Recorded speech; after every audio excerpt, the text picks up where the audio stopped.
আশ্বিনের শারদ প্রাতে বেজে উঠেছে আলোকমঞ্জিত। ধরণীর বহিরাকাশে অন্তরিত মেঘমালা, প্রকৃতির অন্তরাকাশে জাগরিত। আজ সকালের শুভ সূচনা হয় বীরেন্দ্র কৃষ্ণ ভদ্রের চণ্ডীপাঠ দিয়ে। আজ পিতৃপক্ষ কাটিয়ে আমরা মাতৃপক্ষে পড়ি। আজকের দিনে বাঙালিরা কুমোরটুলিতে যায় দেবী দুর্গার চক্ষুদান দেখার জন্য। এই দুর্গাপুজো নিয়ে কত মানুষের কত আনন্দ ও উত্তেজনা থাকে, কিন্তু আসলে ঠাকুর থাকবে কতক্ষণ?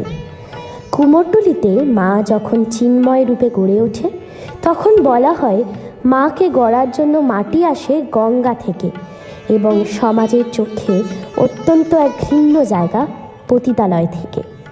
কি অদ্ভুত যে জায়গাকে সমাজ আজ অবধি স্বাভাবিক চোখে দেখতে পারেনি, সেইখানের মাটি দিয়েই তৈরি মূর্তির পুজো মানুষ কত নিষ্ঠা ভরে করে।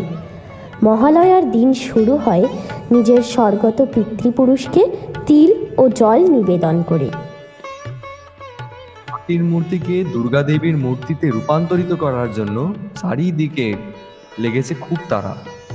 কিছু দেবী মূর্তি সেজে উঠবেন সাবেকি ডাকের সাজে, আবার কিছু কিছু মূর্তি সাজবেন বেশ আধুনিক সাজে। আচ্ছা, তোমরা কি কোনোদিন কেউ ভেবেছো যে এই ডাকের সাজের নাম ডাকের সাজ কেন হয়েছে? এই সাজ প্রচলিত হয় 1757 সালে পলাশী যুদ্ধের পর শোভাবাজার থেকে। শোভাবাজারের রাজবাড়িতে শুরু হয় কলকাতার প্রথম দুর্গাপুজো।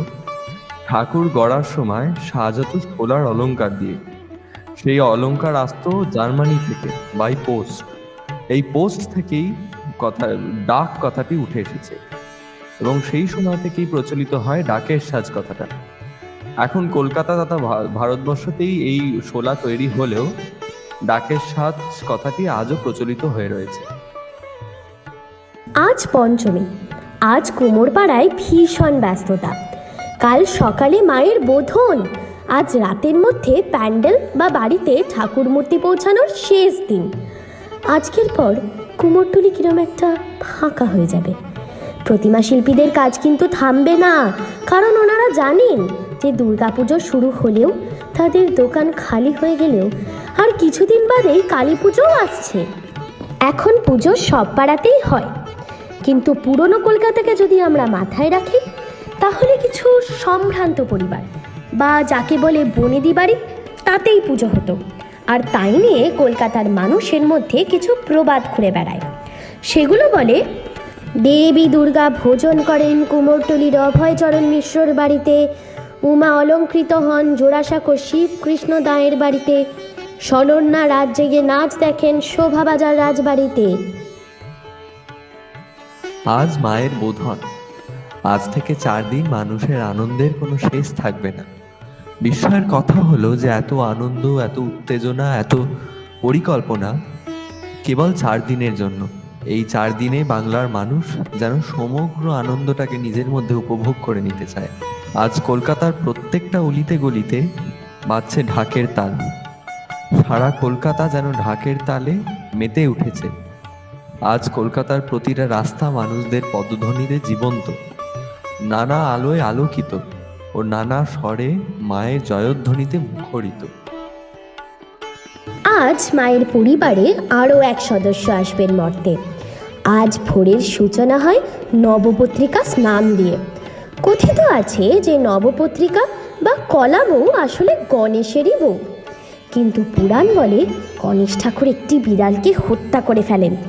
সেই পাপের প্রায়শ্চিত্ত করার জন্য গণেশকে উপদেশ দেওয়া হয় প্রকৃতির 9টি রূপকে গ্রহণ করতে।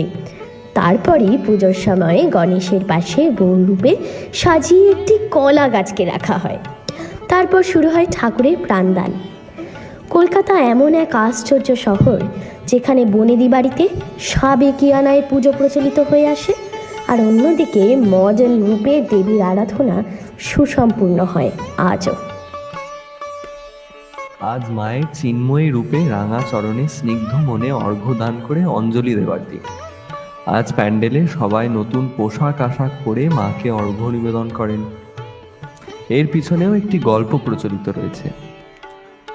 বলা হয় যে মা দুর্গা যখন স্বর্গ ছেড়ে মর্তে আসেন তখন মহাদেবের ঘোর অভিমান হয়। সাধারণভাবেই স্বামীর অভিমান দেখে দেবীর মনও খারাপ হয়।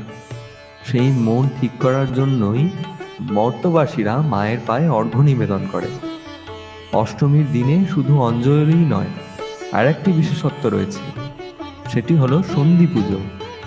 সন্ধি পুজো প্রায় 48 মিনিট ধরে পালন করা হয়, যেটা বলা হয় যে অষ্টমী ও মহানবমীর সন্ধিক্ষণ। মহা অষ্টমীর শেষ 24 মিনিট আর মহানবমীর প্রথম 24 মিনিট ধরে চলে এই সন্ধি পুজো। কথিত আছে এই সময়ের মধ্যে দেবী দুর্গা নিজের চণ্ডী রূপে দুটি রাক্ষস, চণ্ডা আর মুন্ডাকে বধ করে, আর দুর্গা রূপে মহিষাসুরকেও বধ করে। সন্ধি পুজোর পর থেকে ঢাকের বোলও পাল্টে যায়। আজও মানুষের ঘুম ভাঙে ঢাকের কাঠির শব্দে। সকাল সকাল উঠে স্বাভাবিকভাবে লোকজন ভোগের গন্ধে আনন্দিত হয়ে ওঠে ও ভোজন করে নতুন পোশাক পরে সবাই মিলে। সপরিবারে ঠাকুর দেখতেও বেরোয় কয়েকজন। যাদের বাড়িতে পুজো হয় তাদের বাড়িতে বৌমারা স্নিগ্ধ হয়ে লাল পাড় শাড়ি পরে বিকেলের পুজোর আয়োজন করতে থাকে। বিকেলবেলার আকর্ষণ হয় বাড়ির অথবা পাড়ার লোকেদের ধুনুচি নাচ। আজ আমরা দেবী দুর্গার যে সপরিবারের রূপ পুজো করি সেটি প্রচলন করেন কৃষ্ণনগরের রাজা শ্রীকৃষ্ণচন্দ্র রায়। তার আগে মায়ের মহিষাসুরমর্দিনী রূপ পূজিত হতো।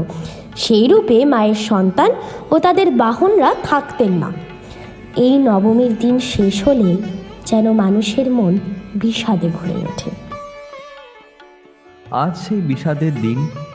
সকালবেলায় সবার মুখ ভার হয়ে থাকে, বয়স নির্বিশেষে। পুজোর মণ্ডপে বাড়ির মহিলারা লাল পেরে সাদা শাড়ি পরে সিঁদুর খেলায় মেতে ওঠেন। ঢাকের তালে মাকে বিদায় দিয়ে সবাই চোখের জলে মণ্ডপ প্রদর্শনী করে। ছোটরা তাদের গুরুজনের প্রতি শ্রদ্ধা জানিয়ে তাদের প্রণাম করে। ছোট বড় উভয়ের কপালে দেখা যায় চিন্তার ভাঁজ, কারণ তাদের ছুটির সময় প্রায় শেষ হয়ে এলো। এরপর লোকে আত্মীয় পরিজনদের বাড়ি গিয়ে বিজয়ার প্রণাম জানায়। এই সবের মধ্যে মানুষের অন্তর থেকে একটি কথা বেরিয়ে আসে, আসছে বছর আবার হবে।